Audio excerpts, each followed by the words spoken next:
very nice, nice, nice, very nice, nice, nice, very nice, so many different people in the same device.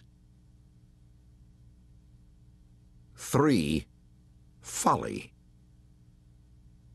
Nowhere does Bakonin warn against a person's trying to discover the limits of his karass and the nature of the work God Almighty has had it do. Bakonin simply observes that such investigations are bound to be incomplete. In the autobiographical section of the books of Bakonin, he writes a parable on the folly of pretending to discover, to understand.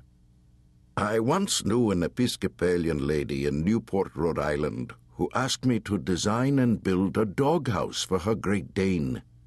The lady claimed to understand God and his ways of working perfectly. She could not understand why anyone should be puzzled about what had been or about what was going to be. And yet, when I showed her a blueprint of the doghouse I proposed to build, she said to me, "I'm sorry, but I never could read one of those things." "Give it to your husband or your minister to pass on to God," I said, "and when God finds a minute, I'm sure he'll explain this doghouse of mine in a way that even you can understand." She fired me. I shall never forget her. She believed that God liked people in sailboats much better than he liked people in motorboats. She could not bear to look at a worm. When she saw a worm, she screamed. She was a fool, and so am I, and so is anyone who thinks he sees what God is doing, writes Bakonin. 4. A tentative tangling of tendrils. Be that as it may, I intend in this book to include as many members of my karass as possible, and I mean to examine all strong hints as to what on earth we, collectively, have been up to.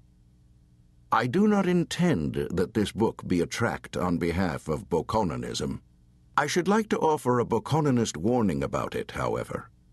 The first sentence in the books of Bakonin is this: "All of the true things I am about to tell you are shameless lies."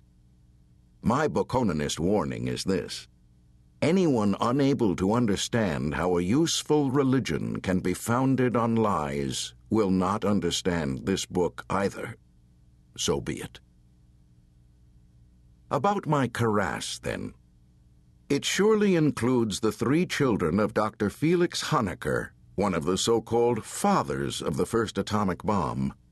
Dr. Honecker himself was no doubt a member of my karass, though he was dead before my sinukas, the tendrils of my life, began to tangle with those of his children. The first of his heirs to be touched by my sinukas was Newton Honecker, the youngest of his 3 children, the younger of his 2 sons.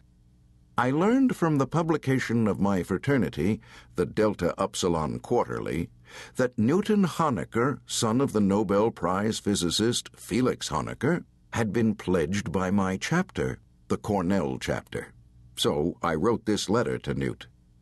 Dear Mr. Honecker, or should I say, Dear Brother Honecker, I am a Cornell D.U., now making my living as a freelance writer. I am gathering material for a book relating to the first atomic bomb.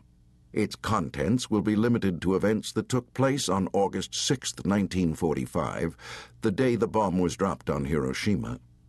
Since your late father is generally recognized as having been one of the chief creators of the bomb, I would very much appreciate any anecdotes you might care to give me of life in your father's house on the day the bomb was dropped. I am sorry to say that I don't know as much about your illustrious family as I should, and so don't know whether you have brothers and sisters.